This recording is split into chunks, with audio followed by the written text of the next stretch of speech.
அனைவருக்கும் வணக்கம். இந்த வீடியோவில் 2 விஷயம் கிளாரிஃபை பண்ணுறதுக்காக போடுறேன். ஒன்று வந்து டிபார்ட்மெண்ட் கோட்டாக்கு சிலபஸ் மாறுது, அதனால் எக்ஸாம் தள்ளி போகுமான்றது முதல் கேள்வி. ரெண்டாவது, ஏஜ் ரிலாக்ஸேஷன் கூட இன்னும் 2 வருஷம் கொடுப்பாங்களா, இல்லை 3 வருஷம் கொடுப்பாங்களா, இல்லை இன்னும் 4 வருஷம் கொடுப்பாங்களா அப்படின்ற சில கருத்துக்களுக்கான பதிலாக இந்த வீடியோ. ஸோ இப்போது இந்த ஏஜ் ரிலாக்ஸேஷன் தொடர்பான கேசஸ் ஜூன் 6ஆம் தேதி வருது.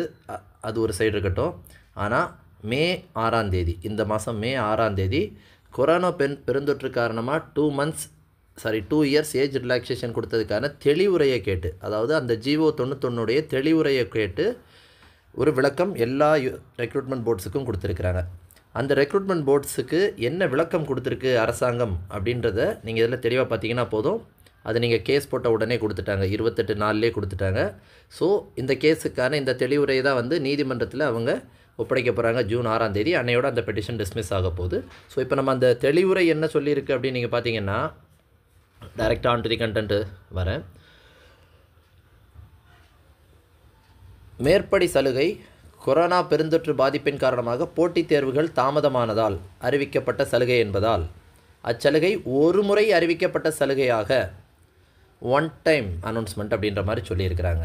12/9/2026 வரையில் தமிழ்நாட்டில் உள்ள அனைத்து தெரிவு முகமைகள், ரெக்ரூட்மெண்ட் ஏஜென்சிஸ் மற்றும் நியமன அலுவலர்களால் அறிவிக்கை செய்யப்படும் பணியாளர் தெரிவுகளுக்கு மட்டுமே பொருந்தும். ஸோ போர்டு கண்டக்ட் பண்ணக்கூடிய எக்ஸாம்ஸுக்கு மட்டும்தான் இது பொருந்தும். கமிஷன்ஸும் போர்ட்ஸு கண்டக்ட் பண்ணக்கூடியதுக்கு பொருந்தும் அப்படின்னு சொல்லியிருக்கிறாங்க. ஸோ எனவே இந்த கவர்மெண்ட் இந்த ரிலாக்ஸேஷன் கொடுத்தது இந்த கவர்மெண்ட்டில் தான் கொடுத்துருப்பாங்க. உங்களுக்கு ரூலிங் பார்ட்டி டிஎம்கே கவர்மெண்ட்டில் கொடுத்தது 13/9/2021 12/9/2026 வரைக்கும் இந்த சலுகையை நீங்கள் பயன்படுத்தி கொள்ளலாம். ஸோ இப்போ இந்த நோட்டிஃபிகேஷன்லேயே உங்களுக்கு ஆல்ரெடி 2 இயர்ஸ் சலுகை இருக்குது அப்படின்றத ரொம்ப தெளிவாக கொடுத்துட்டாங்க. ஸோ இன்னும் எக்ஸ்ட்ரா ஒரு 2 வருஷம் கொடுக்கணும் அப்படின்னு சொல்லிட்டு கேட்டால் எந்த அளவில் நியாயம் இருக்குது அப்படின்ற மாதிரி யூஎஸ்ஆர்பி ஒரு பதில் மனு தாக்கல் செய்ய போகிறாங்க அப்படின்றது தான் இந்த ஸ்டேட்மெண்ட்டை பொறுத்து நமக்கான கணிப்பாக இருக்குது. ஸோ ரெண்டாவது விஷயம், இந்த டிபார்ட்மெண்ட் கோட்டா சிலபஸ்ஸு. இந்த டிபார்ட்மெண்ட் கோட்டா சிலபஸை பொறுத்த வரைக்கும் அது ஒரு எஸ்எல்பி பெட்டிஷன். ஆல்ரெடி ஒரு ஆர்டர் இருக்கும். அந்த ஆர்டருடைய எஸ்எல்பி பெட்டிஷன் தான் அந்த பெட்டிஷன். அந்த பெட்டிஷனில் தெளிவாக சொல்லியிருப்பாங்க. மெஜாரிட்டி எல்லோரும் சொல்லிடுறீங்க மே 1ஆம் தேதி ஆர்டர் ஆகிருக்கு அப்படின்ட்டு. ஸோ உங்களுடைய நோட்டிஃபிகேஷன் மேக்கு முன்னாடியே வந்துருச்சு. அதனால் உங்களுடைய நோட்டிஃபிகேஷனுக்கு பொருந்தாது. டிபார்ட்மெண்ட் கோட்டாக்கு சிலபஸ் மாற்றியிருந்தாலும் ஆக்சுவலாக அந்த ஆர்டர் வந்ததுக்கு அப்புறம் ஒரு எஸ்ஐ டு இன்ஸ்பெக்டர் ப்ரொமோஷன், அதாவது எங்கள் பேட்ச் ப்ரொமோஷன் போட்டிருக்கிறாங்க. அதில் 20% கோட்டாக்காரங்க முன்னாடி ப்ரொமோஷன் ஆகி போகிறாங்க. பட் அந்த ஆர்டர்லேயே பின்னாடி உங்களுக்கு தேவையில்லைன்னு நினச்சிருப்பீங்க. அதில் இனி வரும் காலங்களில் 20% கோட்டா, ஓப்பன் கோட்டா எல்லாமே காமன் சீனியாரிட்டி ஒழுங்காக ஃபிக்ஸ் பண்ணி அந்த மார்க் வைஸ் தான் ப்ரொமோஷன் கொடுக்கணும். வேலைக்கு வரதுக்கு ஒரு ரிசர்வேஷன் கொடுத்துட்டு திரும்ப ப்ரொமோஷன்லேயே சேம் ரிசர்வேஷன் ஃபாலோ பண்ணக்கூடாதுன்ற மாதிரி அந்த லைன் சொல்லியிருப்பாங்க. ஸோ நீங்கள் சொல்கிறது கரெக்ட் தான், சிலபஸ் கண்டிப்பாக மாறும். ஆனால் இந்த வருஷத்துக்கு மாற்ற முடியாது. ஏன்னா உங்களுக்கான நோட்டிஃபிகேஷன் இந்த ஜட்ஜ்மெண்ட் வரதுக்கு முன்னாடியே வந்துருச்சு. ஸோ இந்த ஜட்ஜ்மெண்ட்டுக்கு முன்னாடி வந்த நோட்டிஃபிகேஷனில் இருக்கக்கூடிய ஒரு விஷயத்தை கண்டிப்பாக பண்ண முடியாது. அப்படி சிலபஸ் மாற்றினாலும் ஸ்ட்ரெயிட்டாகவே ஸ்டே போவாங்க டிபார்ட்மெண்ட் கோட்டா கேண்டிடேட்ஸ். நீங்கள் இது வந்து இப்படி மாற்றினா நமக்கு நல்லதா அப்படின்னு கேட்டால் எப்படி நல்லதுன்னு நீங்கள் நினைக்கிறீங்கன்னு தெரியல.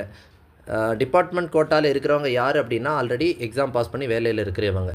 எனிதிங் அரௌண்ட் 30 இயர்ஸ் இருக்கிறவங்க எல்லாருமே வந்து ஆல்ரெடி 65, 70க்கு 65 போட்டு அந்த வேலைக்கு போனவங்களாக தான் இருப்பாங்க. 62, 63, 64 போட்டு வேலைக்கு போனவங்களாக தான் இருப்பாங்க.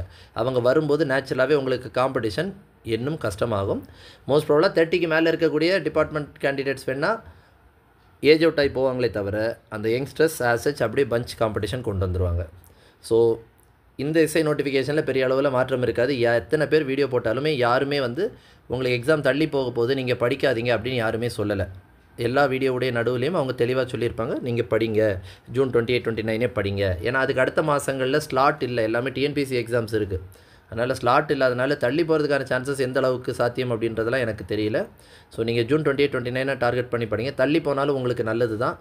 ஒரு வாரம் தள்ளி போகுது, 2 வாரம் தள்ளி போகுதுன்னா நல்லா படித்து கூடுதலாக கொஞ்சம் மார்க் எடுத்து வேலைக்கு போங்க. All the best. தேங்க்யூ.